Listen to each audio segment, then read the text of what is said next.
Selamat pagi dan salam sejahtera bagi kita semua. Senang sekali saya rasanya dapat kembali memandu acara hari ini. Perkenalkan, saya Miranti Paramita selaku Marketing Communications and Public Relations Knight Frank Indonesia.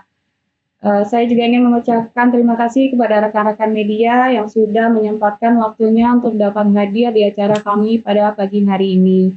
Saya juga ingin mengucapkan terima kasih bagi rekan-rekan dari Knight Frank Indonesia, segenap direksi dan staf manajemen Knight Frank Indonesia yang juga sudah bergabung. Kebetulan di sesi hari ini kita kedatangan Bapak Wilson Khalif selaku Country Head Knight Frank Indonesia. Halo Pak Wilson. Halo, sorry saya di jalan. Nanti thank you for organizing this. Ya, selamat pagi teman-teman jurnalis. Ya, semoga keadaan sehat semua ya. Ya, oke. Ya, thank you. Nanti, ya silakan lanjut. Baik, terima kasih Pak Wilson. Baik, untuk preskon hari ini sektornya ada fokus sektornya dari sektor retail dan industrial. Dan hari ini juga kami memiliki esteemed speakers yang akan menjadi narasumber pada sesi hari ini, yaitu let me introduce our first speaker, Mr. YK Lai, Associate Director Research of Knight Frank Asia Pacific. Good morning, YK. Hi, morning everyone. Thank you for your time and support, YK. And then next we have Ibu Sindiani Adinata, Director of Strategic Consultancy, Knight Frank Indonesia. Good morning, Bu Cindy. Selamat pagi Bapak Ibu sekalian. Thank you for being here with us ya Ibu. And then next we have Bapak Frank Tumewa, General Manager, General Agency, Knight Frank Indonesia. Good morning Pak Frank. Selamat pagi rekan-rekan semua, rekan-rekan media. Oke, terima kasih. Terima kasih untuk supportnya Pak Frank. And then next we have Ibu Syarifah Saukat, Senior Research Advisor, Knight Frank Indonesia. Good morning Ibu. Pagi Enti, pagi Bapak dan Ibu semua. Baik, sebelum kita mulai, izinkan saya untuk dapat memberikan informasi mengenai rundown kita pada pagi hari ini. First, we will have the presentations from, let me introduce the rundown first. First, we will have the first presentation by Mr. YK Lai on the Asia Pacific perspective, and then followed by Ibu Syarifah Saukat on the presentation about the Jakarta property highlights for the retail industrial sector for the first half of 2025. And then after that, we will follow by the Q&A session. So, untuk rekan-rekan media yang sudah memiliki pertanyaan during the presentations, bisa drop the questions di kolom chat atau di kolom Q&A yang tersedia di Microsoft Teams ini. Nanti we will answer all the questions during the Q&A sessions. So I think that's it from me now. Without further ado, let's begin with the first presentations by Mr. YK Lai. YK, the floor is yours. Thank you. Thanks, Miranti. Okay, so good morning to everyone. Thank you to the Jakarta office for inviting the APAC research team to present a regional perspective from Knight Frank. There's some material cover, so I will quickly touch on the more important aspects given the time constraints. So I encourage everyone to explore the reports listed in the deck, and I will be happy to answer the questions more detailed later. So the next slide. So Asia Pacific, the economy has faced sizable external pressure, notably from the uncertain US tariff policies and ongoing challenges in the region's largest economy, which is China. So far, growth has been quite resilient, as we can see that the outlook for 2025 has remained steady with no revisions to the outlook, and 2026 is actually brightening, so propped up by the region's domestic demand. Negotiations post-Liberation Day have also lowered headline tariffs for most countries in the region. So with the recent drop in the US dollar, regional economies will be more able to lower policy rates to sustain growth. However, this resilience will vary across the region. Export dependent ones like Singapore, South Korea will likely face a more challenging environment. So, next slide. So I'll kick off the sector roundup with a note on the retail sector in Singapore. So despite stabilizing retail sales from tourism and domestic consumption, many businesses continue to face shrinking margins because Singapore is a high-cost environment. But growth in prime retail rents was still positive and recorded across most locations, which signifies a continued demand from businesses. So foreign brands have also continued to remain keen to expand to Singapore, drawn by the rising domestic affluence and ability to draw a globally mobile crowd. So, but for the retail sector in Singapore, it's always a test of resilience and adaptability. And it's a continued partnership with landlords to ensure relevance in a fast-changing environment. So, given the challenges, we still expect rental rents to actually grow moderately by 1 to 3% this year. So, the next slide. So, the resilience of economic growth in much of the first half of this year, 2025, was helped by robust exports, partly due to a temporary front-loading of shipments to the US. So latest average reading of the PMI in August once more punched above the 50 mark for the third consecutive month, with business conditions actually improving to the greatest extent, as you can see in the chart. It's higher than all the values in the past months, according to what we have on the chart. Pulled up by conditions in India, which has shown the fastest improvement in operating conditions. This is the PMI reading for India is the highest since 2008. So Indonesia also recorded a renewed expansion from July.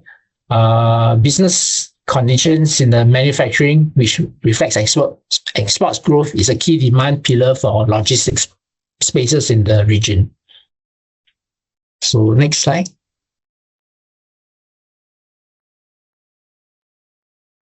So rents despite this positive PMI readings, rents for logistics spaces in the region dipped marginally year on year by less than 0.5% in H1 in the first half of 2025, as landlords were pressured to maintain occupancies, and they were compelled to keep rents and incentives attractive. So this has kept a lid on rental growth. As well, on the demand side, occupiers are also easing off on expansion plans in anticipation of possible weaker demand in the near term, and turning more strategic on new lease commitments. So as rental growth in the region continues to moderate, the current window represents an opportunity for occupiers to strategically position their portfolio for long-term growth. Flight to quality should still continue to support demand. We believe demand for top quality logistics spaces in the region should stay strong, with leasing activity matching new supply. Changes in geopolitics and growing preference for modern distribution centers will also support demand for well-located, efficient logistics spaces. Overall, rents are not expecting to grow meaningfully, and by actually less than 2% for the rest of the year. So next slide. So deeper dive into each of the markets in the region. So we can see that overall rent growth has continued to weaken, shown by this short-term momentum in the half-yearly rent growth compared to the longer-term year-on-year rent growth. So we see growth as rental increases is moderating. There are more markets that's flatlining, and Chinese mainland markets continue to see negative growth in rents. So rental growth in Australia and Southeast Asia also lost momentum. Even Brisbane, which led the market in terms of rental growth, has also moderated to 3.2% from 6 months ago compared to 5.2% a year ago. So the cities, once tight vacancies have risen above long-term averages, and incentives have also crept up as landlords try to fill large speculative spaces. However, with supply trailing off after 2025, conditions will turn more balanced. India was the region's brightest spark as occupier activity remained robust. The country's leading export growth, as indicated by the country's record PMI readings, has driven by a substantial rise in international sales, has lifted output and spurred record-breaking hiring. So, next slide. So, outlook on the region's logistics market for 12 months ahead. We expect the region's markets to feature more neutral conditions, and with Taipei the only landlord favorable market. Most markets are expecting rents to remain stable a year from now, as can be seen in the middle portion of the unchanged table. While a number of markets is also expecting higher rents. Trump's tariffs has actually nudged more China plus one moves into Vietnam, with demand from third-party logistic players remaining firm. Overall incentives in the Australian markets of Brisbane and Melbourne is also expected to stabilize as the economy picks up amid low interest rates. Speculative construction is also expected to fall away in the second half of 2025 as developers become more conservative, paving the way for a moderate increase. So while demand in India has been strong, an ample pipeline of new supply will keep rent growth in the Indian cities in check, and conditions in these cities are also expected to remain neutral as a result. So next slide. So, however, the current US administration's assertive trade stance is actually ushering new realities for occupiers. So we see three major trends emerging here. First, higher tariffs are the new baseline. So even if there's room for negotiations, the policy signal is actually unambiguous. The era of liberal trade that culminated with the rise of the World Trade Organization is actually over and is firmly behind us. The second is US-China decoupling.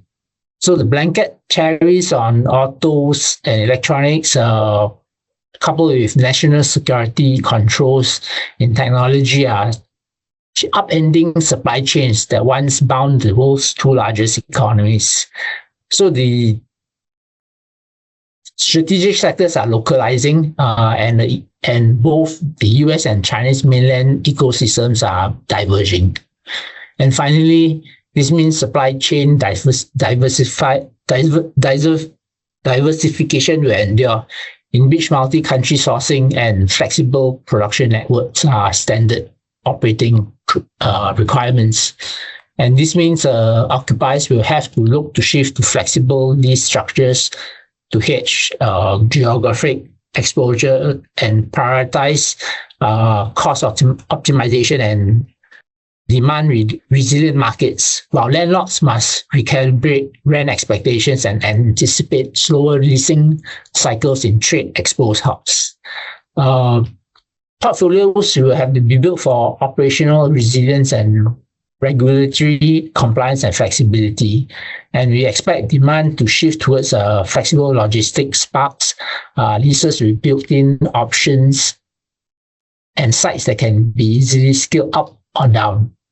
Occupiers will also favor purpose-built facilities to match exacting needs for a more efficient use of capital.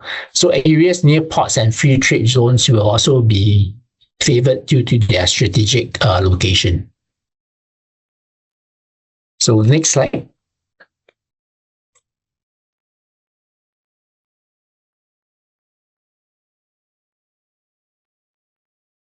So how are investors reacting to the changing dynamics?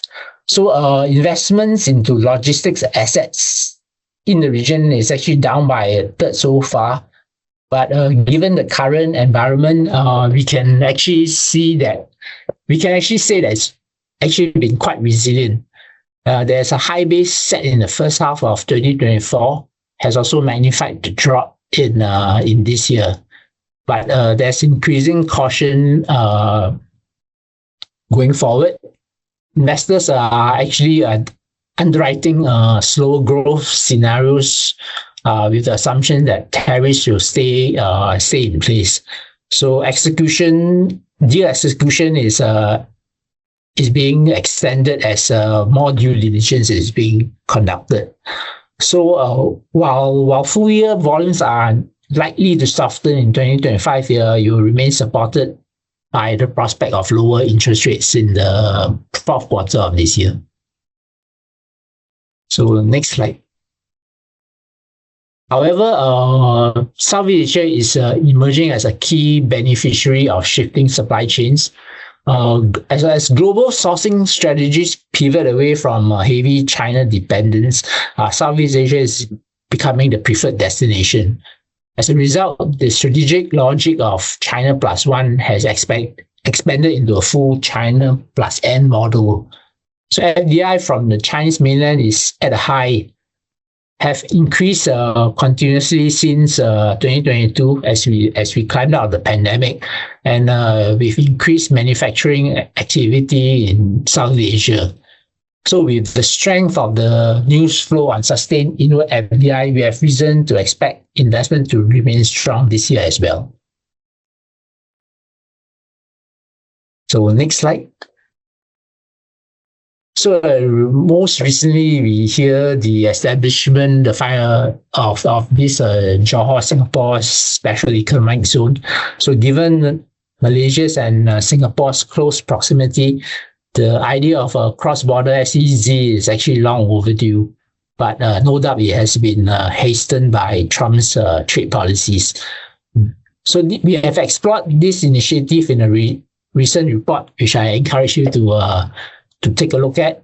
There are many special economic zones within Southeast Asia, but probably not many that straddles two different countries. But the benefits won't be just confined to Malaysia and Singapore. The rest of Southeast Asia will still can still benefit. So plans are already floated to expand the economic zone to include the Indonesian islands of Riau. So there's plenty to look forward to from this development. So this actually concludes my presentation. But just to end with a final remark, despite current uncertainty, the long-term structural fundamentals for logistics in the region remain intact. So Southeast Asia's demographics, e-commerce trends, and China Plus One strategies are not fleeting narratives, but structural forces that we believe will continue to underpin investments into the region. So thank you very much. Thank you, RK, from the insights from the regional perspectives. So just a reminder for our media colleagues who has already some questions for our esteemed speakers, you may drop the questions in the column chat and we will answer all the questions during the Q&A sessions. So move to the next session. Next presentation by Ibu Sharifah Shaukat from the Jakarta Property Highlights First Half 2025. focusing on the retail industry sectors. The floor is yours, Bu Sari. Thank you. Baik, terima kasih Mbak Anti. Selamat pagi, selamat bertemu sapa kembali kepada rekan-rekan jurnalis semua. Terima kasih sudah bergabung pagi ini bersama kami dalam press conference Jakarta Property Highlight First Half 2025. Dan terima kasih juga untuk jajaran pimpinan dan manajemen dari Naikpa Indonesia yang pagi ini telah membersamai kami dalam press con Jakarta Property Highlight First Half 2025. Baik, Bapak dan Ibu, saya akan langsung kepada apa yang akan kami sampaikan pagi ini, pembaruan informasi pasar dari sektor kawasan industri dan sektor retail. Untuk sektor industri, kami mengcapture lokus Greater Jakarta, dalam arti ada beberapa area yang dalam hal ini kami analisis, dimulai dari koridor barat, Cilegon, Serang, Tangerang, kemudian masuk ke Jakarta, dan di koridor timur ada Cikarang, Bekasi, dan Karawang. Berikutnya, baik, Bapak dan Ibu, berikut adalah gambaran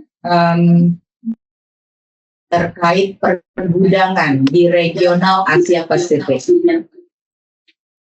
Ya, jadi kenapa kita perlu melihat gambaran refleksi pasar pergudangan di regional Asia Pasifik? Hal ini karena ruang-ruang pergudangan adalah ruang-ruang yang mengisi lahan-lahan industrial estate, tidak hanya berlaku di Indonesia, tapi juga di berbagai negara. Untuk itu kami coba melakukan refleksi bagaimana gambaran pasar pergudangan di regional Asia Pasifik yang dirilis oleh Knight Asia Pasifik. Jadi slide ini pada dasarnya juga sempat disampaikan oleh Wai Kai Lee yang menyebutkan bahwa bisnis Kuala Lumpur dan Mumbai adalah di antara 3 kota Asia Pasifik yang memiliki pertumbuhan harga sewa pergudangan tertinggi di Asia Pasifik saat ini. Sementara untuk Singapura, Shanghai, dan Beijing adalah kota-kota di Asia Pasifik yang saat ini masih challenging terkait pertumbuhan harga sewa pergudangan modernnya. Lalu bagaimana dengan Jakarta sendiri? Secara umum rata pertumbuhan harga sewa pasar logistik di Asia Pasifik berada di angka 0,17%. Sementara untuk Greater Jakarta, rata pertumbuhan harga sewa ada di angka 2,9%. Dalam arti bahwa rata pertumbuhan harga sewa pergudangan modern di Greater Jakarta lebih tinggi daripada rata di Asia Pasifik. Baik, saya lanjut untuk slide berikutnya. Ya. Berikut adalah ulasan pasar untuk industrial estate di Greater Jakarta. Total pasokan saat ini ada di angka 15.850 hektar. Kemudian permintaan lahan terus positif, ada di angka 63,8%. Dan kita melihat beberapa submarket yang cukup aktif dan progresif dalam menyerap lahan. Di antaranya adalah Karawang dan Bekasi, dan kita juga mengidentifikasi saat ini ada submarket dari koridor barat, yaitu Cilegon Serang, yang juga menjadi penyerap lahan tertinggi di semester pertama tahun 2025 ini. Terkait harga lahan untuk Tangerang dan Karawang, ada penyesuaian harga yang terjadi. Kami identifikasi karena tingginya permintaan untuk submarket tadi. Sementara untuk service charge, kami identifikasi masih stabil di awal tahun 2025 ini. Untuk lahan-lahan di industrial estate, ada 3 potential occupiers yang terus aktif dalam semester 1 2025 dan sebelumnya, diantaranya datang dari sektor EV-related, data center, dan tekstil. Dan kami juga melihat beberapa site di Greater Jakarta bersiap untuk membuka land bank-nya sebagai tambahan stok yang akan masuk dalam beberapa tahun ke depan. Beberapa highlight juga bisa kami sampaikan terkait potential occupiers di industrial estate Greater Jakarta. Yang pertama untuk sektor data center. Saat ini menyerap sekitar 12,6% di Greater Jakarta. relatif masih tumbuh positif meskipun tidak setinggi serapan lahan data center pada tahun lalu. Pada tahun ini kita melihat bahwa sektor EV related menyerap paling tinggi, ada di angka 31% dari seluruh serapan lahan, sekitar 125 hektar di semester 1 2025. Berikutnya, baik Bapak dan Ibu, berikut adalah gambaran pasokan, permintaan, dan tingkat penjualan. Kita berada di chart yang paling kanan, di grafik batang yang paling kanan. Ini menunjukkan bagaimana supply terus berkembang, demikian juga demand, dan kita melihat take up rate it slightly increase ya. Kita melihat masih terus positif untuk rata tingkat penjualan lahan industri di Greater Jakarta. Berikutnya. Baik, Bapak dan Ibu, untuk gambaran graf yang kiri ini menggambarkan serapan lahan di setiap submarket di Greater Jakarta. Kami mencoba melakukan extended area selain sampai Karawang dan Purwakarta di koridor timur. Kami juga meng-catch up Subang dan Sukabumi sebagai wilayah-wilayah industrial estate yang prospektif berada di sekitar Greater Jakarta. Jadi dari grafik batang yang paling kanan kita lihat bahwa warna coklat muda ini merefleksikan submarket Karawang dan warna biru tua ini merefleksikan Cilegon dan Serang sebagai submarket yang masuk ke dalam top 3 potential absorber. Termasuk di dalamnya Bekasi yang juga mengikuti performa submarket Karawang saat ini. Selanjutnya untuk harga lahan di grafik bagian kanan kita melihat bahwa hampir seluruh submarket memiliki range harga di antara 2 sampai 3 juta per square meter meskipun ada beberapa wilayah yang berada di bawah rata harga tersebut. Dan kita melihat juga untuk industrial estate submarket Bogor ada disparitas harga yang terjadi karena untuk beberapa industrial estate yang kami investigasi saat ini telah banyak terjual untuk lahannya dan land scarcity untuk pengembangan lahan berikutnya. Berikutnya untuk ringkasan pasar kawasan industri di Greater Jakarta, dari angka yang kami temui secara agregat, potential occupier EV related dan data center ini menyerap hampir separuh dari total serapan lahan di semester 1 2025. Seperti yang saya sampaikan sebelumnya bahwa EV related memang terhitung sebagai occupiers dengan serapan yang tertinggi sekitar 30%. Dan untuk data center seperti yang saya sampaikan juga sebelumnya bahwa saat ini masih menyerap lahan dan masih positif. Namun kita lihat jika berdasarkan historical report dari land absorption untuk sektor data center, apa yang diserap sektor ini di awal tahun 2025 tidak sebaik apa yang diserap pada tahun sebelumnya. Dalam 5 tahun terakhir kami melihat bahwa submarket Cilegon Serang dari koridor barat ini kerap membayangi serapan lahan di koridor timur, yaitu tepatnya di submarket Bekasi dan Karawang. Dan Bapak dan Ibu, sedikit kami highlight terkait aksi demonstrasi yang terjadi minggu lalu.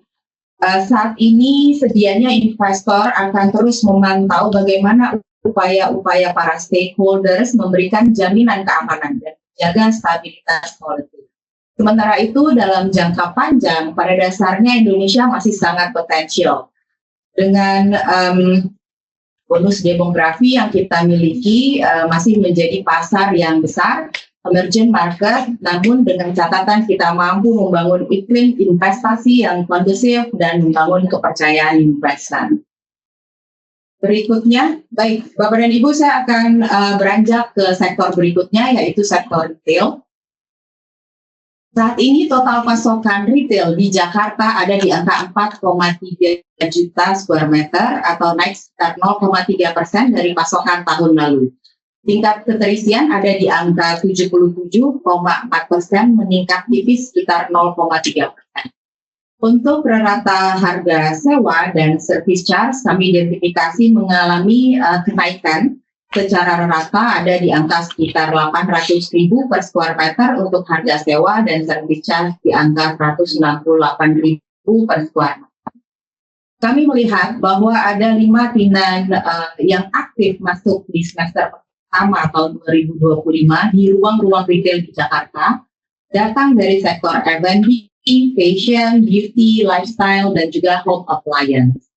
Dan ke depan, dalam semester kedua tahun ini, setidaknya ada 2 proyek retail baru yang akan menambah stok retail di Jakarta. Dan Bapak dan Ibu, saya juga sampaikan bahwa ada 2 mall yang reopening setelah renovasi di awal semester 1 tahun ini. Dan kami juga mencatat bahwa secara umum rata kenaikan harga sewa untuk ruang retail di Jakarta ada di angka 2,9%. Sementara itu secara agregat seluruh propos retail atau retail baru yang akan masuk di Jakarta ada di angka sekitar 15.000 square meter pada tahun ini. Berikutnya, Bapak dan Ibu, berikut adalah recap dari pasokan, permintaan, dan tingkat hunian untuk sektor retail. Gambaran kondisi saat ini ada di grafik batang paling kanan. Kita melihat bahwa untuk tingkat hunian relatively stable, ada di angka 77%, sementara itu total pasokan dan permintaan kami lihat secara umum juga masih cukup stable. Dan di tengah kondisi yang masih cukup challenging terkait purchasing power dari masyarakat saat ini, kami melihat performa retail khususnya pada premium grade A ini justru mengalami kenaikan okupansi. Meskipun cukup tipis, tapi apresiasi kita berikan atas performa yang terjadi di premium grade A di tengah purchasing power yang tidak terlalu baik saat ini. Berikut. Ya, baik Bapak dan Ibu, grafik di depan kita ini menggambarkan rata harga sewa dan service charge. Untuk yang bagian kiri terkait harga sewa yang menunjukkan bahwa retail dengan layanan tertinggi atau premium grade A memiliki harga sekitar 1,6 juta per square meter per month. Dan kita melihat bahwa ada penyesuaian harga untuk premium grade A dan grade A.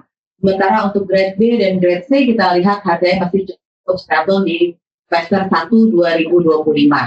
Sementara untuk service charge, kami melihat bahwa ada penyesuaian juga yang terjadi pada grade A dan grade B. Sementara untuk premium grade A dan grade C, kami melihat masih cukup stable untuk service charge. Dan hasil identifikasi dari historical record data ini, kami melihat bahwa untuk premium grade A sudah sempat menaikkan atau menyesuaikan service charge-nya sekitar awal 2024. Berikutnya, baik, Bapak dan Ibu, pie chart yang di sebelah kiri ini menggambarkan sebaran existing retail berdasarkan area. Jika kita lihat untuk bagian selatan dari Jakarta, merupakan area yang mendominasi sebaran retail saat ini atau berada di angka sekitar 36%. Sementara untuk sebaran future retail di pie chart yang bagian kanan itu menggambarkan bahwa chart warna biru ini adalah area pusat atau future retail yang akan datang sampai tahun depan sebagian besar atau didominasi berada di lokasi pusat dari Jakarta. Berikutnya, baik. Berikut adalah recap terkait hunian dan total pasukan retail di semester 1 tahun 2025.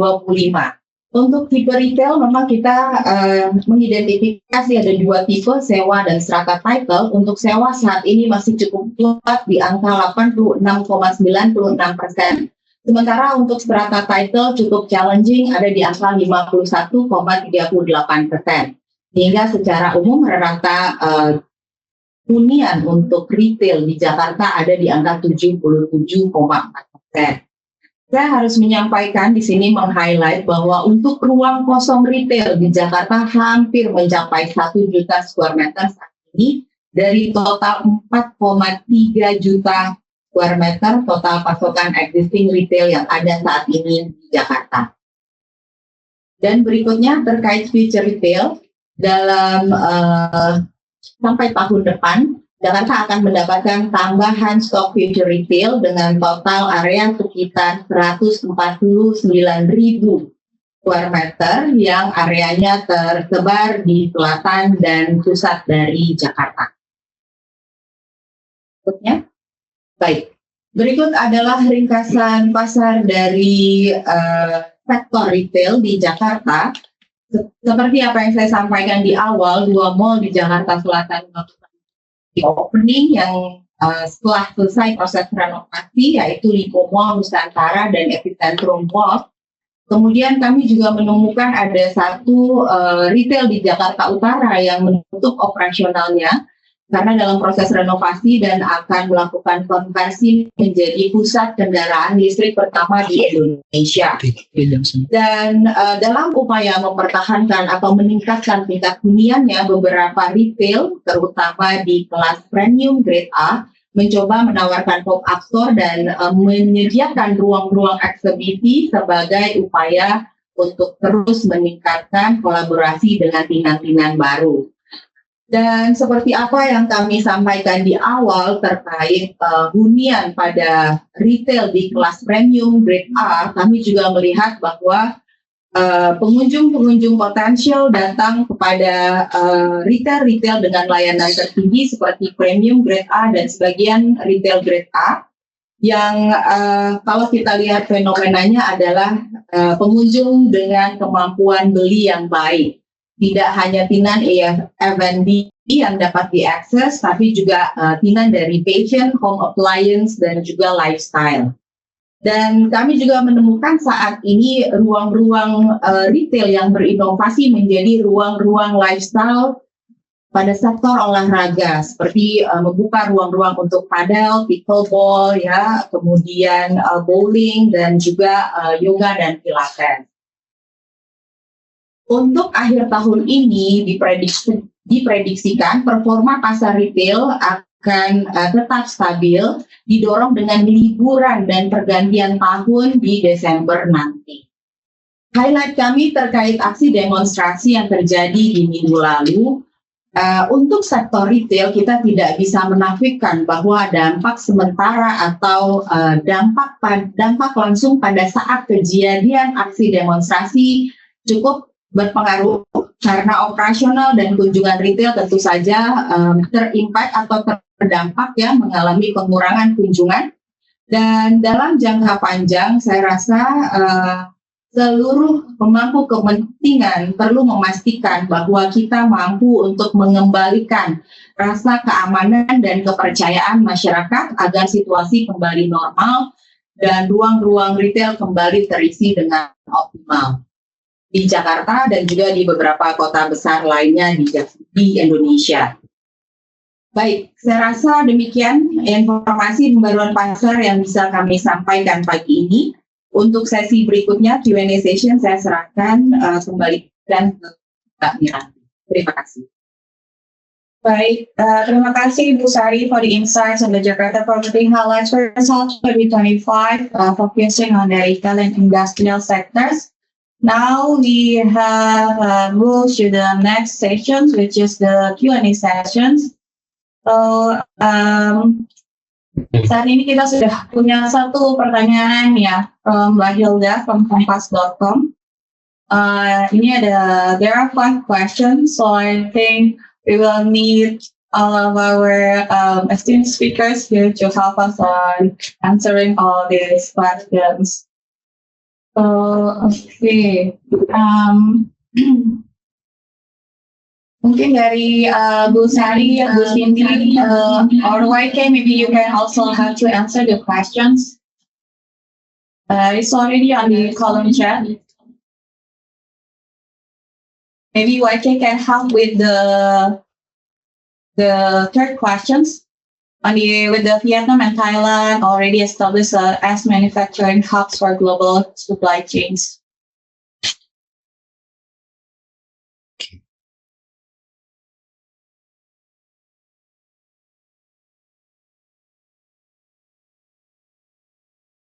Right. Okay. Oh, yes. Okay. Thanks for the question. Yeah. Every actually every economy in Southeast Asia has its own strengths. Vietnam, of course, being a still developing economy, has a lower cost profile, so you appeal to manufacturers who are looking for more labor-intensive operations. Thailand is known for its auto industry. But so is Indonesia. The expertise that Indonesia can offer is can be leveraged on to kind of achieve kind of comparative advantage, so that it appeals to different types of manufacturers. So there's I guess for Indonesia, what it's most appealing now is its EVs industry, and due to its the source of nickel in the country, which can actually be a source of comparative advantage for the economy. So I mean, so specific, there are always policy reforms, incentives to actually entice international companies to locate in Indonesia. So there's probably a range of tax advantage, as well as kind of ease of doing businesses that authorities can actually explore to make Indonesia a more compelling destination for manufacturers. But I can't say of the specific incentives, but definitely there's always scope to actually improve on the range of incentives and regulations to ease the process for international manufacturers. Okay, I apologize for some technical issues during this event. Thank you, YK, for answering the third question from Mbak Hilda. Now move to the next questions, also from Mbak Hilda. Maybe Bu Cindy or Bu Sari can help by answering the other questions from number 1, 2, and 4, and 5. Oke. Ya, mungkin saya dulu, nanti Sari bisa tambahkan gitu ya. Saya coba jawab untuk nomor 1 dulu. Intinya mengenai ambitious infrastructure projects di Indonesia, baik seperti Trans Sumatera Toll Road maupun Deep Sea Ports.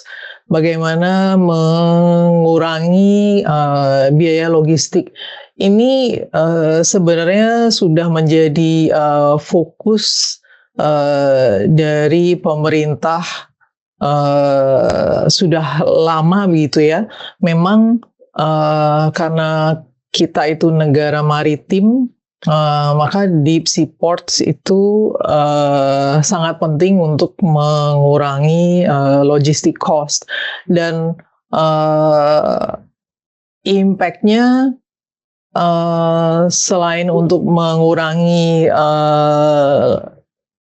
logistic cost, itu juga menjadi titik-titik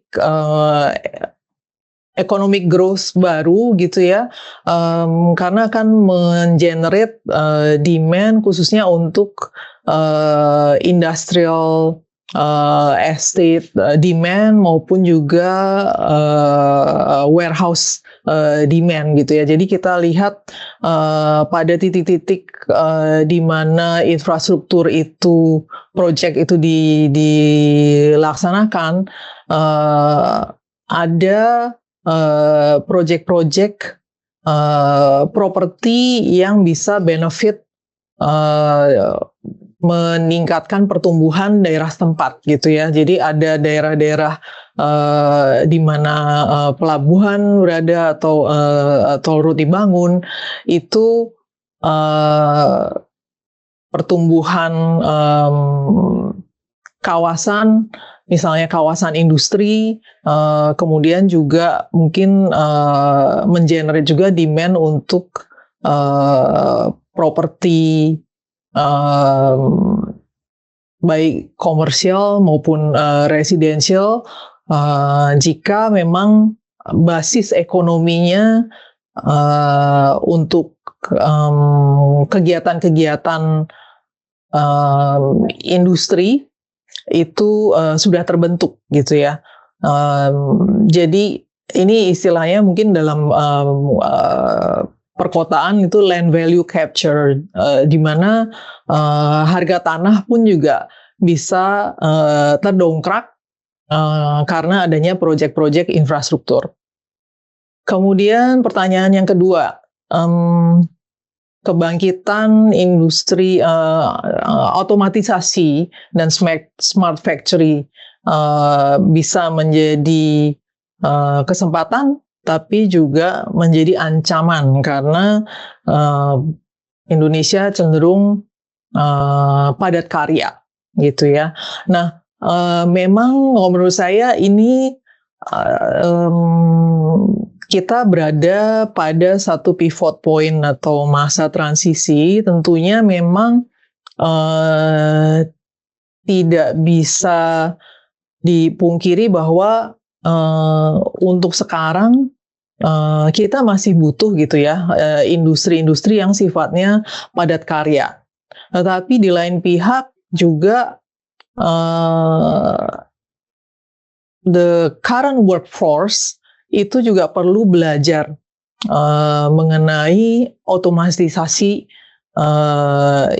yang tren-tren smart factory itu juga perlu workforce yang sekarang ini intinya kompetensinya juga ditingkatkan gitu ya sejak awal. Jadi mungkin di sekolah-sekolah kejuruan atau vocational itu harus mulai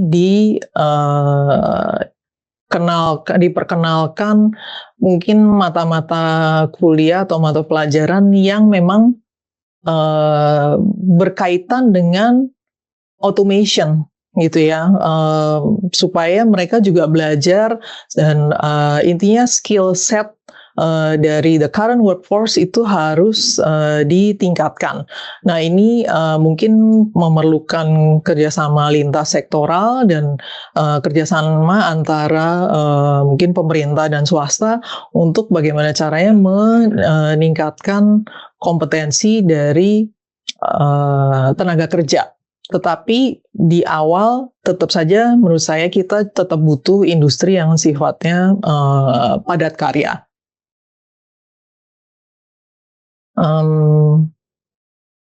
Pertanyaan yang ketiga saya rasa sudah diadres. Sari mau address pertanyaan 4 dan kelima?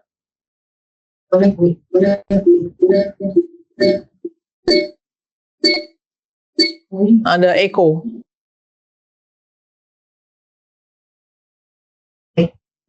Apa suara saya terdengar?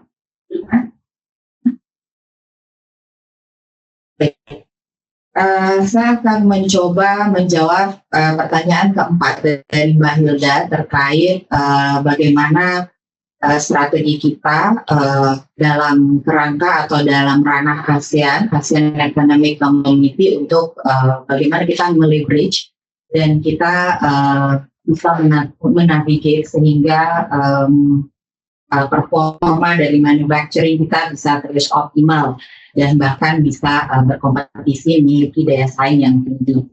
Saya rasa dalam ranah Southeast Asia, Indonesia merupakan salah satu negara yang memiliki sumber daya alam yang cukup variatif dan seperti kita tahu saat ini bahwa beberapa material untuk industri yang high technology sumber dayanya bisa kita temukan di Indonesia. Let's say for nickel untuk EV battery kita memiliki resource di Indonesia.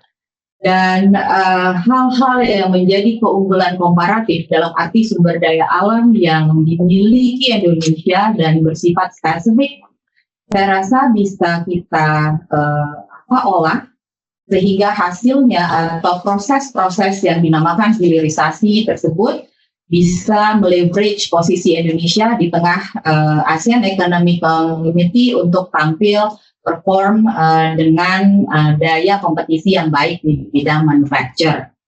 Saya rasa itu, dan tentu saja peningkatan SDM di Indonesia dalam hal ini untuk bersaing di tengah ASEAN countries juga perlu diperhatikan. Jadi seperti apa yang disampaikan Bu Cindy tadi menjawab nomor 2 bahwa vocational education menjadi pintu strategis untuk kita menyalurkan sumber daya manusia yang ada pada industri manufaktur yang memang sifatnya strategis. Jadi link and match antara penyediaan sumber daya manusia dan pembukaan ruang-ruang kerja atau lapangan kerja di sektor industri, saya rasa bisa capai ketika kita melakukan persiapan yang teli antara resources yang kita miliki dengan sumber pekerjaan, sumber lapangan kerja di bidang manufacture yang bisa kita kelola untuk meleverage posisi Indonesia di tengah ASEAN Economic Community. Saya rasa itu untuk nomor keempat.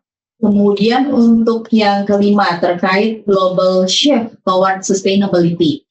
Saya rasa untuk sustainability semua kita terikat dan semua kita memiliki satu benchmark dalam Paris Agreement yang akan dicapai di 2050.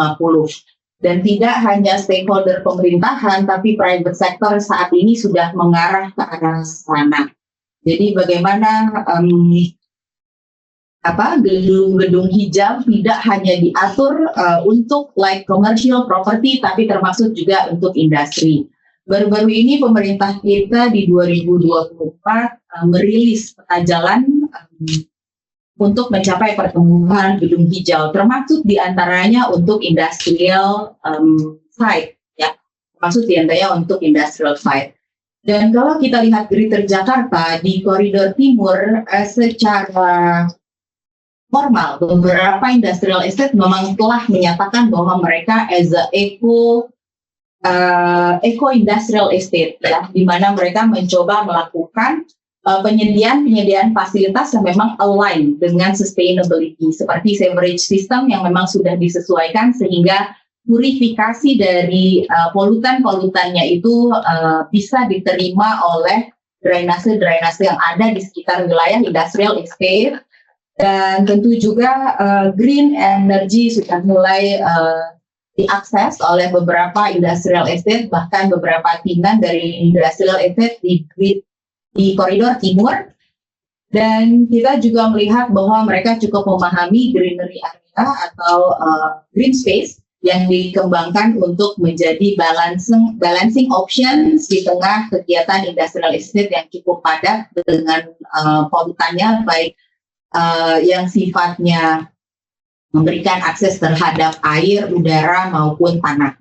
Saya rasa kita telah mengarah ke sana, namun memang kita masih perlu lompatan-lompatan berikutnya sehingga kita mampu mencapai net zero emission di 2050 yang akan dihitung mungkin di RPJMN yang 2030 ini akan sudah mulai dilakukan measurement terkait sustainability dalam komitmen global kita mencapai Paris Agreement. Saya rasa itu untuk nomor 5. Baik, terima kasih Mbak. Terima kasih Bu Cindy dan Ibu Sari untuk jawaban dari pertanyaan Mbak Hilda. Mungkin Pak Wilson mau izin menambahkan Pak? Silakan Pak.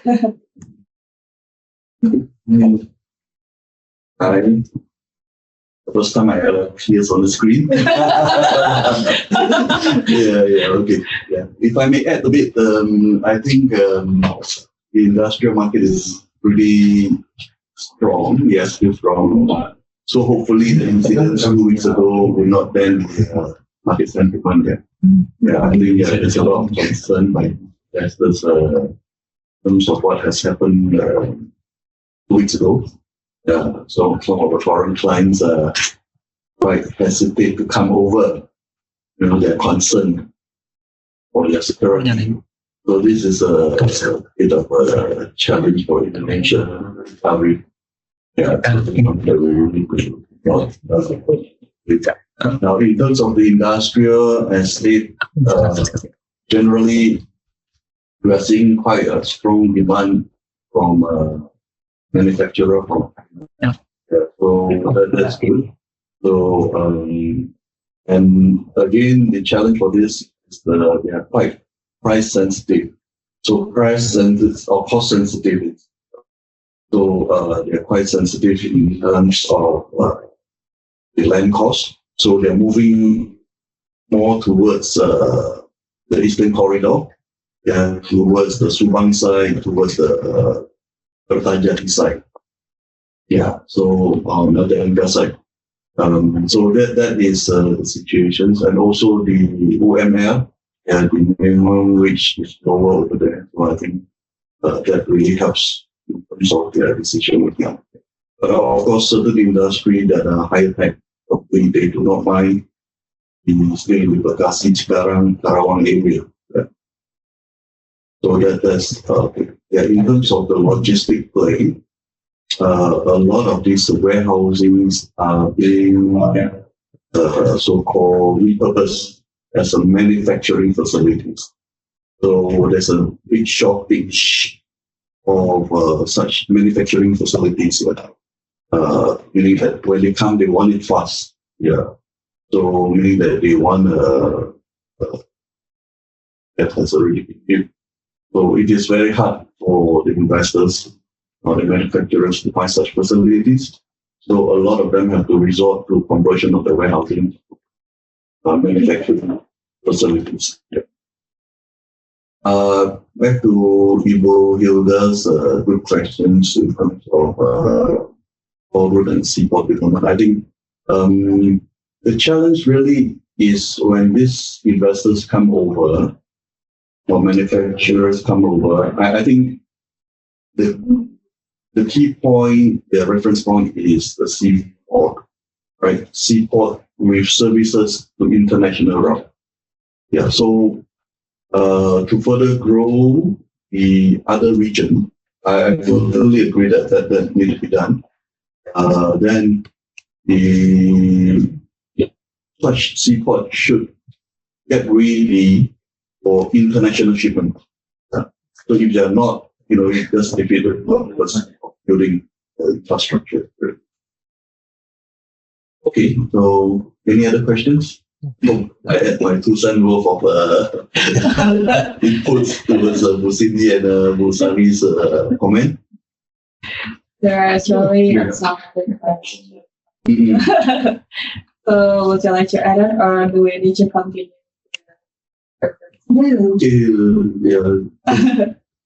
Okay, so Mbak Hilda, semoga semua jawaban yang diberikan oleh narasumber kami sudah cukup menjawab dari seluruh pertanyaan yang diberikan ya Mbak ya. Dan memang nanti ada pertanyaan susulan seperti biasa, bisa langsung cek saja di sessions. Okay, move to the next questions. Ini dari Mbak Yanita from Business Indonesia. Bagaimana nih prospek kawasan industri hijau di Indonesia? Lalu di global ini sejumlah perusahaan data center tuh sudah berfokus menggunakan energi hijau. Bagaimana di Indonesia dan apa sih tantangan kawasan industri hijau di Indonesia? Jadi, mungkin dari Bu Sari mau mengulangi dulu, silakan. Baik, terima kasih Mbak Anti. Terima kasih Mbak Anita, pertanyaannya bagaimana prospek kawasan industri hijau ya di Indonesia. Jadi seperti yang saya sampaikan di awal menjawab pertanyaan sebelum ini terkait kawasan industri hijau, saya rasa kalau untuk area Greater Jakarta di beberapa industrial estate di koridor timur telah formally stated bahwa mereka adalah eco industrial estate. Ya, dengan begitu mereka memiliki konsekuensi menyediakan fasilitas dan amenitas yang memang sejalan dengan industrial estate.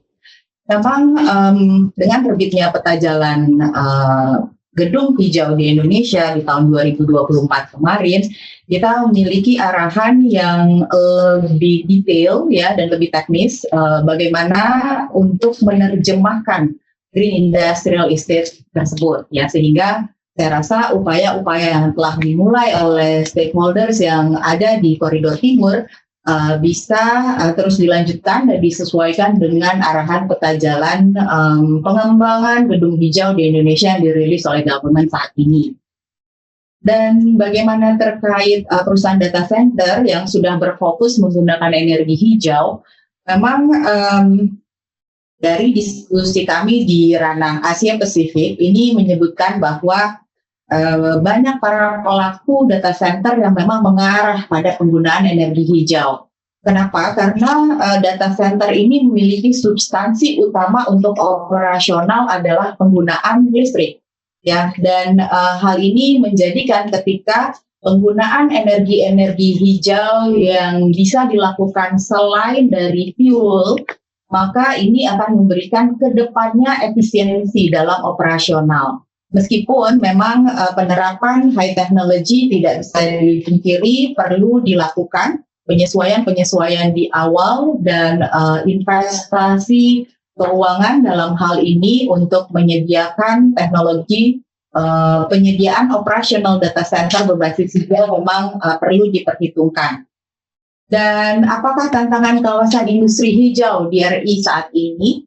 Saya rasa kalau terkait regulasi kita punya rangkaian atau set regulasi yang mengarahkan ya pada penerapan kawasan industri hijau. Namun kita juga perlu pahami bahwa di berbagai negara baik itu di regional maupun global banyak insentif yang diberlakukan oleh pemerintah terhadap upaya-upaya pemangku kepentingan yang memiliki willingness untuk apply ke green industrial estate. Ya, saya rasa berbagai insentif bisa diterapkan, termasuk juga disinsentif untuk yang belum mampu menerapkan green industrial estate. Ya, seperti untuk komersial kita melihat ada beberapa insentif yang berlaku ya, tidak hanya green financing sehingga dengan portofolio hijau akses perbankannya lebih mudah dan memiliki nilai-nilai strategik yang cukup kompetitif dan ada beberapa insentif yang diberikan untuk properti komersial ketika menerapkan green policy ya, dalam arti bahwa apakah itu fast track perizinan ataukah apakah itu insentif perpajakan dan seterusnya yang bisa diterima oleh para pelaku pasar yang mampu menerapkan green concept di dalam properti yang dikelolanya. Jadi saya rasa ini tidak hanya willingness dari satu sisi private sector, tapi public sector juga perlu menangkap bahwa green ini tidak hanya tren pasar, tapi ini adalah satu agreement masa depan untuk mencapai pembangunan berkelanjutan yang disepakati bersama secara global dalam Paris Agreement. Saya rasa itu untuk pertanyaan dari Mbak Yanita. Terima kasih. Baik, terima kasih Bu Sari untuk jawaban dari pertanyaan Mbak Yanita. Ya, lalu kita lanjut ke pertanyaan berikutnya. Ini sudah di statement nih Bu untuk Ibu Sari. Mungkin ini karena Rita mungkin nanti juga bisa ikut di insight ya Pak. Boleh saya bantu jawab. Boleh. Biar Bu Sari napas dulu. Baik, silakan. Ini untuk yang pertama ini mungkin tingkat keterisian ya, dan lebih dari setengah ruang kosong. Oke. Ya, saya akan bantu menjawab Ibu Nita from My Home Magazine ya. Jadi pertanyaan pertama adalah melihat tingkat hunian yang kosong untuk retail. Itu kita perlu lihat juga apa penyebab atau faktor mempengaruhi daripada kekosongan ini. Di antaranya biasanya yang mempengaruhi adalah perubahan perilaku konsumen. Jadi sekarang makin banyak konsumen beralih ke online. sehingga hal ini juga akan mempengaruhi tingkat hunian tenant di malls ya. Ini secara umum ya, mungkin strata maupun list. Kemudian terjadi juga persaingan dengan pusat belanja yang lain. Dari antara malls itu pusat persaingannya itu semakin kompetitif berdasarkan demografi dan sebagainya. Kemudian strategi pemasaran dan manajemen dari masing-masing mall yang itu juga mempengaruhi dari tingkat okupansi. Nah, kemudian apa yang harus dilakukan untuk memperbaiki kondisi ini? Jadi mungkin itu kita ada beberapa tahap yang mungkin para mall harus melakukan analisa pasar dan lebih ke segmented tentang target pasar mereka, sehingga mereka memahami kebutuhan para konsumen, para customer saat ini, di mana mengidentifikasi tren, kemudian preferensi dari konsumen yang secara lokal ini. Kemudian melakukan strategi pemasaran yang efektif, ya otomatis dengan promosi, event, untuk meningkatkan kunjungan-kunjungan para customer ke mall tersebut. Kemudian juga disupport dengan digital marketing, sehingga memanfaatkan media sosial dan promosi-promosi di mall melalui digital marketing juga. Kemudian juga perlu mall tersebut melakukan penataan dan desain mall, sehingga ruang yang menarik juga mungkin tadi juga ada satu pertanyaan tentang ruang-ruang terbuka dan sebagainya, itu desain itu juga perlu ditambahkan sehingga menarik dengan alfresco dining dan sebagainya. Kemudian manajemen mall tersebut juga harus memanage tenant-tenant yang baik, mencari tenant yang anchor tenant yang besar dan kuat untuk menarik pengunjung. Kemudian tenancy mix-nya juga harus diatur sehingga menarik berbagai konsumen pasar. Kemudian mereka juga harus integrasi online dan offline. Karena kalau kita lihat sekarang mungkin rohana itu mungkin banyak orang ke mall sekarang memang hanya lihat, tidak beli. Tapi kalau kita juga mengamati tingkat pembelian online meningkat juga. Jadi mungkin kalau kita lihat sekarang orang-orang itu ke mall, mereka lihat barangnya, mereka nggak beli, mereka belinya lewat online. Mereka pulang, mereka pada saat nyoba mungkin mereka ke mall, lihat, mereka pegang, habis itu mereka belinya nggak di situ, mereka belinya melalui online. Sehingga para mall ini juga harus melakukan inovasi-inovasi integrasi antara pengalaman belanja online dan offline ini. Kemudian ya saya rasa itu ya, kalau yang mungkin Bu Sari silakan dapat ditambahkan. Terima kasih. Silakan Bu Sari.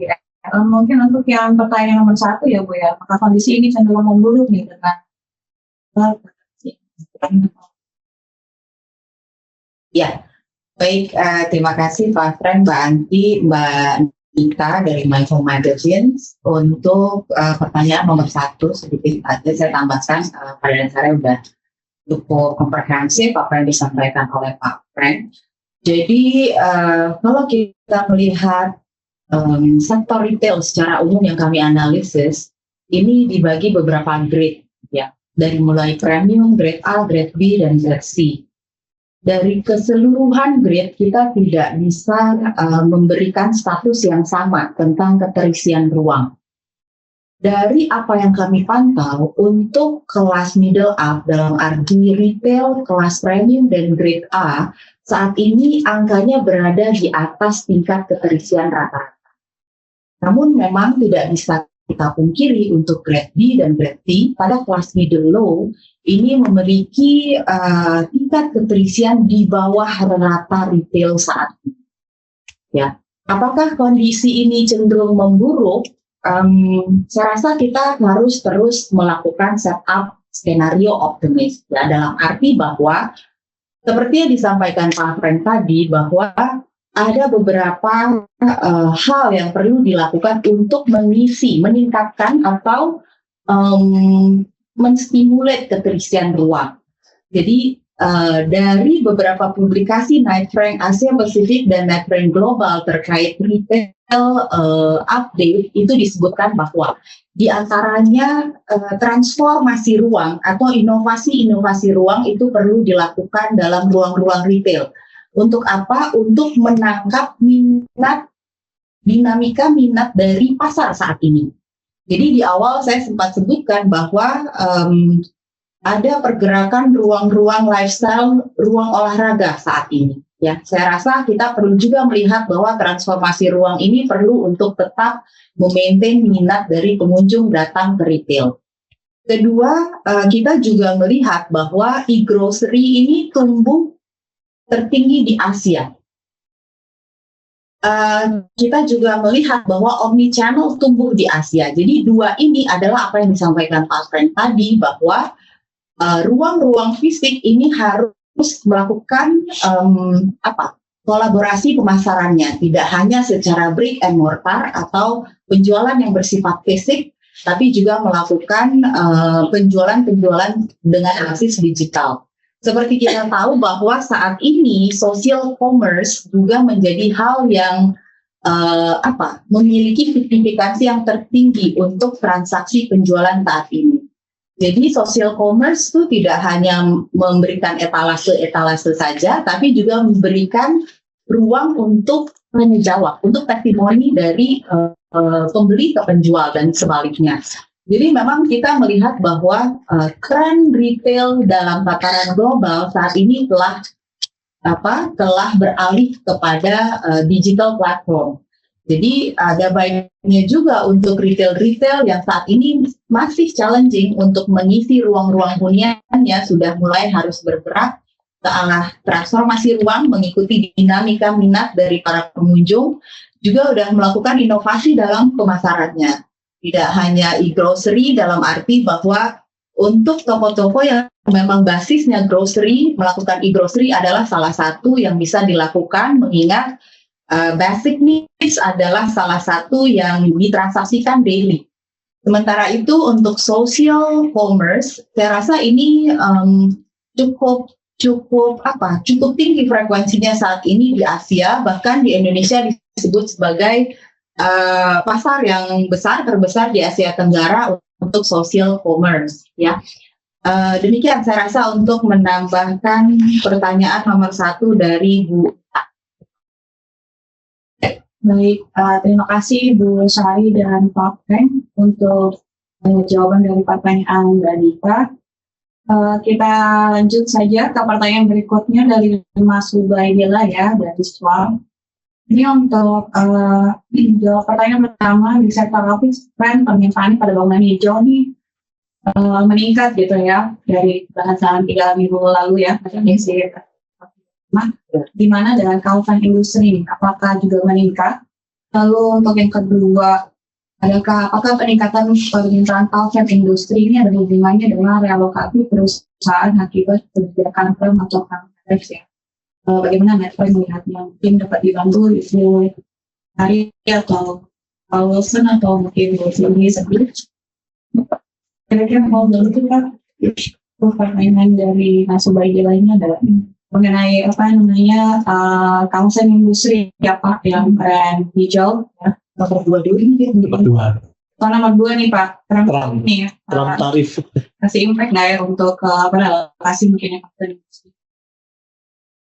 Yeah, I think the tariff with the reduction to 19%, I think it's a good rate for Indonesia. I don't think it's a big problem. Yeah, in fact, we are seeing confidence in Indonesia. Because of its low cost of I think my team has compared to the previous before. Yeah, Indonesia still has a very, very strong potential for manufacturing sector. Yeah, for the basic reason that we have growing populations. Our operating cost is much cheaper than in other country. Yeah, so we stand a good chance to compete. Yeah. So of course, as I said earlier, that the hiccups, it flows like what we experienced 2 weeks ago. I think that's not very helpful. So I don't think Trump tariff is a big issue, for Indonesia, at the moment. Sorry. Ya, baik Pak. Baik, terima kasih Pak Wilfred. Saya rasa saya akan mencoba menyambung untuk nomor 1 ya, jika di sektor office tren permintaan pada bangunan hijau ini tinggi, bagaimana tren di sektor kawasan industri? Apakah sama gitu ya? Kami melihatnya progresivitas dari pertumbuhan permintaan untuk green office saat ini memang cukup baik ya, dan untuk mencapai signifikasi permintaan yang sama, saya rasa kita belum melihatnya di sektor kawasan industri saat ini. Rasa demikian.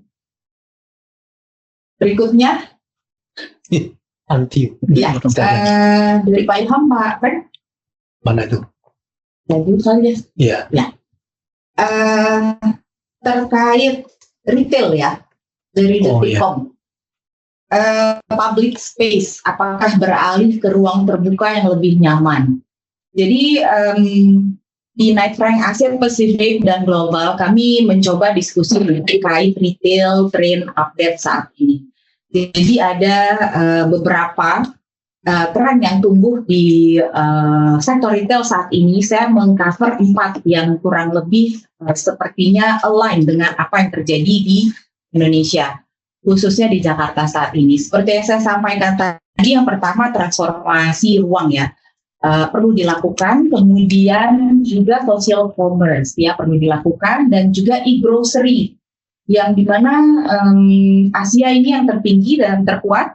Saya rasa Indonesia juga memiliki kompetisi yang tinggi di situ, dan kita juga melihat nih Gen milenial dan Gen Z ini drive sustainability, dalam arti bahwa mereka mempunyai preferensi terhadap produk-produk yang berbasis sustainability, dan mereka bersedia untuk membayar lebih untuk itu. Nah, keempat adalah ruang-ruang fisik saat ini mengarah kepada experience. Ya, ruang-ruang fisik sekarang dominasinya adalah untuk experience. Jadi seperti yang mungkin Pak Frank sempat sampaikan tadi, bahwa ketika pengunjung datang ke ruang-ruang retail, mereka tidak seluruhnya belanja. Mungkin kalau F&B most likely ya, tetapi untuk yang fashion, lifestyle, kemudian hiburan ya, mereka mungkin akan mengecek dulu, gitu ya, perbandingan atau komparasi atau meresearch terkait harganya, kualitas dan seterusnya. Setelah itu kemudian akan pikir-pikir dan melakukan transaksi apakah di offline atau online sesuai dengan interest lah ya masing-masing. Namun yang satu yang bisa saya garis bawahi, bahwa ruang fisik saat ini memang mengarah kepada ruang-ruang experience ya. Ruang experience yang tidak hanya berbasis lifestyle, tapi juga ruang experience berbasis hiburan, di mana lifestyle ini tidak selalu pada hal-hal yang sifatnya purely lifestyle ya, tapi juga bisa mengarah kepada olahraga. Ya, jadi memang arahnya ke sana saat ini.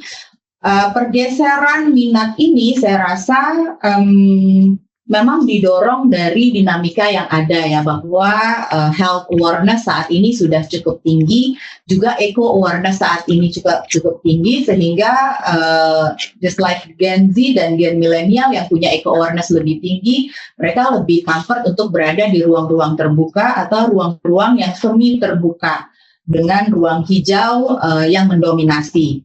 Demikian. Untuk yang nomor 2, data Knight Frank menyebut ada 13 mall alfresco dining retail yang dibangun di Jakarta.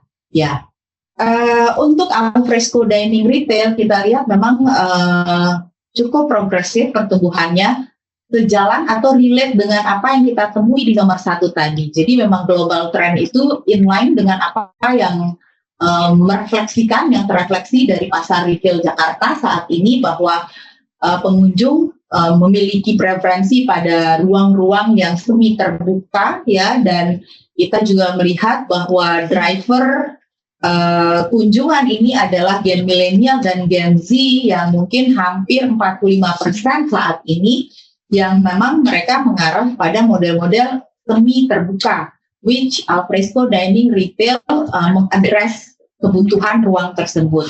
Apakah semakin meningkat? Iya. Ya, kami bisa sampaikan iya. Namun berapa persennya saya rasa kita perlu merecek kembali seberapa besar persentase pertumbuhannya ada dalam 2 tahun terakhir ini. Tapi ya kami sampaikan bahwa sejak awal pandemi sampai 2023 tumbuh 13 alfresco dining retail. Jadi memang cukup progresif angkanya, dan dia dalam 2 tahun berikutnya tumbuh cukup progresif, tapi kami harus masih melakukan kalkulasi lebih tepat untuk mengeluarkan persentasenya. Saya rasa demikian. Baikkan ke Mbak Anti, silakan Mbak Anti. Baik, terima kasih Bu Sari. Saya tambahkan sedikit. Oh, silakan Pak Renda. Ya Pak Ilham, jadi saya menambahkannya dari Bu Sari tadi, bahwa memang ada pergeseran ke uang terbuka ya. Contohnya juga saat ini kami menghandle beberapa untuk pedal khususnya, yang jadi mereka sekarang trennya mungkin Bapak Ibu tahu semua, pedal itu lagi sangat hits ya di Jakarta, Bali, Surabaya juga starting now. Jadi pedal bukan hanya tempat olahraga, tapi sekarang itu tempat nongkrong. Mereka nongkrong, dan di mana beberapa tempat pedal court itu mereka juga ada tempat untuk kafenya, ada gymnya. Jadi sekarang bergeser ke arah situ, orang ke pedal tidak hanya main, tapi mereka bisa makan juga, ketemu teman, di mana itu semua rata-rata adalah semi outdoor dan ruang terbuka. Sehingga itulah trennya saat ini ya, bergabung dengan outdoor activity, dengan space-nya juga, itu yang terjadi akhir-akhir ini. Dan itu yang banyak kita handle juga saat ini. Itu aja sih tambahan saya. Terima kasih. Baik. Terima kasih Pak Frank untuk insight-nya yang di lapangan untuk detail.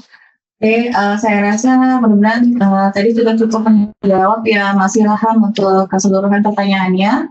Lalu kita move to the next questions. Ini it will be our last questions ya for today's event. Pertanyaannya adalah dari Mbak Lukita, Kompas. Mungkin yang pertama ini, how should the future landscape of Southeast Asia's property market be viewed? In what ways should Indonesia position itself within this landscape in order to attract greater investment? Mungkin dari Bu Cindy, apakah bisa dibantu Bu untuk first question from Mbak Lukita? Ya, baik. Ya, makasih Mbak Lukita dari Kompas. Jadi kalau Knight Frank melihatnya Indonesia itu di tengah-tengah tight competition dari negara-negara tetangga, Indonesia itu punya kelebihan tentunya dengan populasi yang besar gitu ya. Jadi kita punya large domestic market. Kemudian juga kita punya natural resources yang lebih berlimpah daripada mungkin beberapa negara yang lain gitu ya. Jadi kalau ditanya in what ways should Indonesia position itself to attract greater investment, maka kalau menurut kami kita perlu capitalize on our strength, yaitu dengan populasi yang besar, itu menjadi market bagi produk-produk manufaktur dari negara tetangga gitu ya. Jadi kita pun juga sudah mulai melihat sebenarnya dari impact Trump 2.0 itu banyak sekali inquiry untuk lahan-lahan industri baik dari China maupun juga negara-negara tetangga yang lain yang mungkin tarifnya lebih tinggi gitu ya. Kemudian kita juga mungkin harus mengarah juga meneruskan tren ke sustainability based industry, karena memang that's industry of the future gitu ya. Dan sekali lagi kita punya resource tadi di overview dari kawasan industri sudah disebutkan bahwa EV related industry itu termasuk salah satu segmen penyerap lahan industri yang cukup besar gitu ya di semester pertama tahun ini gitu. Kemudian yang kedua, laporan terbaru memperlihatkan pelemahan pada daya beli masyarakat. Indeks keyakinan konsumen juga turun. Bagaimana sektor retail perlu mengakomodasi hal ini. Saya rasa ini sudah disinggung juga oleh Sari ya. Retail itu memang sektor yang dinamis gitu. Selalu secara periodik memang pengelola pusat-pusat perbelanjaan memang harus melihat atau mereview kembali positioning dari mall-nya, apakah masih relevan dengan consumer behavior dan selera pasar saat ini. Jadi mungkin diperlukan juga review reposisi pasar atau merenovasi ruang-ruang retail supaya bisa mengakomodasi selera pasar yang mungkin sekarang fokus pada experiencing the space. Selanjutnya yang ketiga, ada kecenderungan pergeseran pula keuangan rumah tangga dengan pelemahan permintaan KPR. Oke, bagaimana potensi pasar residensial hingga akhir tahun? Oke, ini agak digress ya, karena sektornya ke residensial. Ya, cuman memang kalau kita lihat BI itu baru menurunkan BI rate-nya untuk menstimulasi pertumbuhan ekonomi gitu ya. Jadi ya memang kelihatan kalau di first half tahun ini kita memang belum langsung melihat bahwa penurunan suku bunga itu langsung berdampak ke peningkatan permintaan KPR. Hanya kalau kita melihat tren historical, selalu terbukti bahwa PPNDTP yang aplikasikan oleh pemerintah itu memberi dampak positif terhadap permintaan KPR. Jadi tim strategic consulting kami baru menganalisa beberapa historical laporan keuangan ya, annual reports dari beberapa developer besar, ya terutama developer township itu sebagian besar permintaan perumahan mereka sangat terbantu dengan adanya PPNDTP. Gitu ya, dan sebagian terbesar dari pembeli rumah itu sangat mengandalkan KPR. Jadi kita sangat mengharapkan bahwa dengan PPNDTP itu diperpanjang di tahun ini, maka impact-nya akan positif untuk pertumbuhan permintaan KPR. Hanya mungkin satu hal yang perlu digarisbawahi di sini, bahwa pasar properti ini saya bicara secara umum ya, bukan hanya residential tapi juga komersial dan industrial.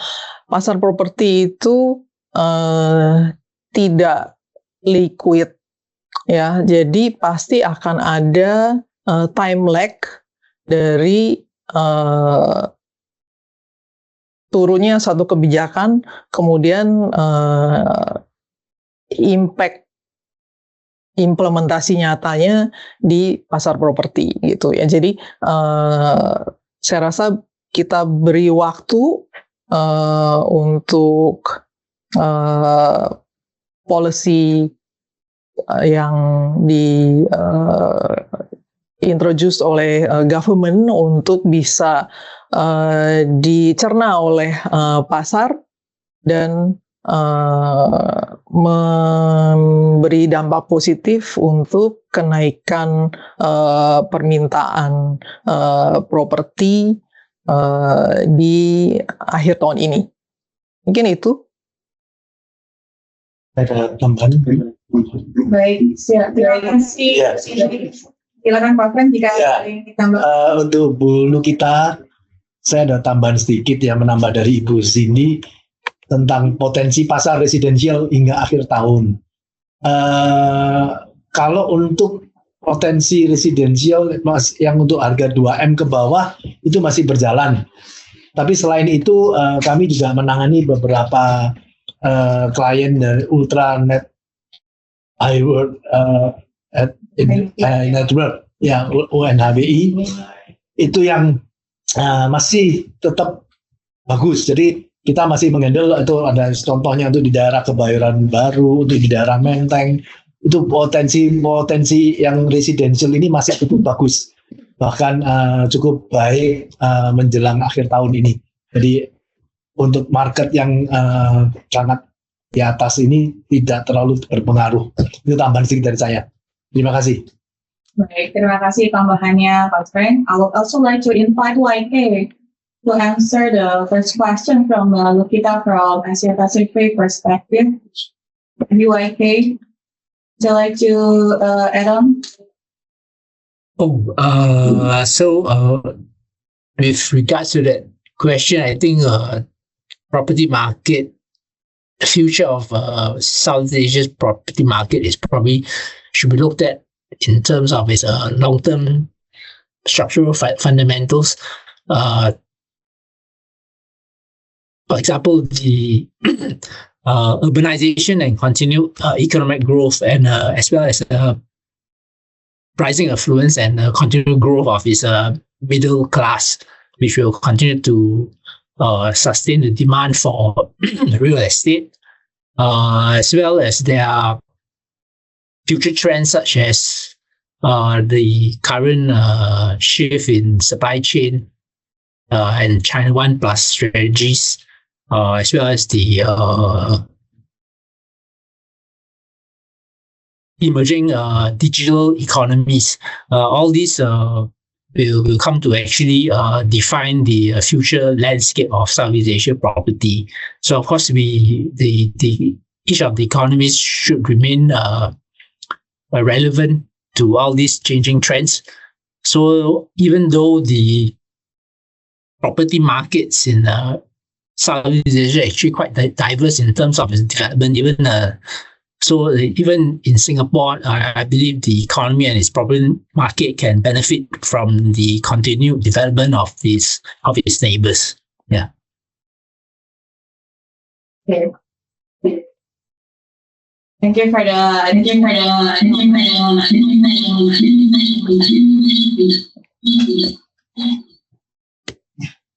mohon maaf untuk technical issue-nya. Oke, Bu Sari, mungkin ada yang ingin ditambahkan, silakan Bu. Baik, berarti saya tambahkan sedikit aja untuk yang nomor 1.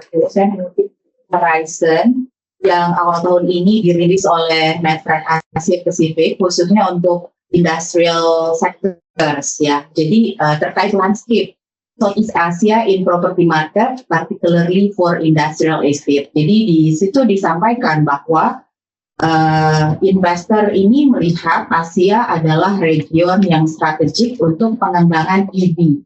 Jadi diprediksikan bahwa pengembangan EV ini akan terjadi di Asia 58%.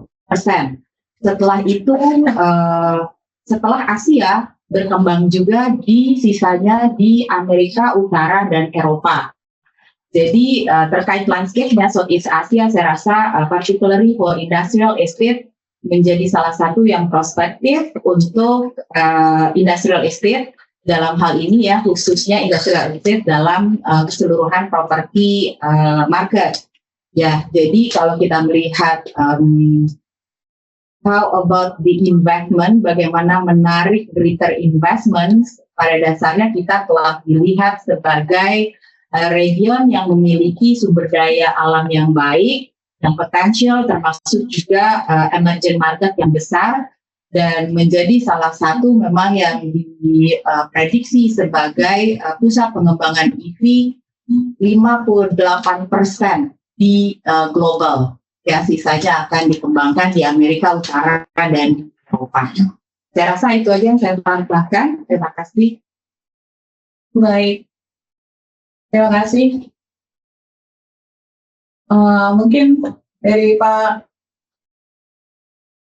Baik, kami rasa cukup untuk sesi Q&A pada hari ini. Karena tidak ada lagi pertanyaannya dari rekan-rekan media, jadi kami rasa cukup. Jika nanti rekan-rekan media memiliki pertanyaan susulan seperti biasa, bisa langsung WhatsApp atau email ke saya ya setelah event selesai. Nanti akan kami follow up juga dari sana, dan saya juga akan mengirimkan by email ataupun by WhatsApp untuk materi atau deck presentasi hari ini dan juga press release dari sesi press conference hari ini. Kurang lebihnya kami memohon maaf, terutama untuk technical issue ya yang hari ini sering muncul gitu. Kami mohon maaf yang sebesar-besarnya untuk tidak nyamanannya. Baik, kami rasa itu saja cukup dari kami. Saya ucapkan juga terima kasih untuk I would also like to thank you for all the esteemed speakers for today. Thank you YK, thank you Paul Wilson, Bu Cindy, Pak Frank, dan Ibu Syarifah. Mudah-mudahan dari semua pemaparan yang kita berikan pada hari ini dapat memberikan insight-insight yang valuable untuk kurang lebihnya. Mohon maaf, terima kasih. Kami dulu. Sampai jumpa. Stay safe and stay healthy. Terima kasih. Terima kasih Terima semua. kasih. Terima kasih.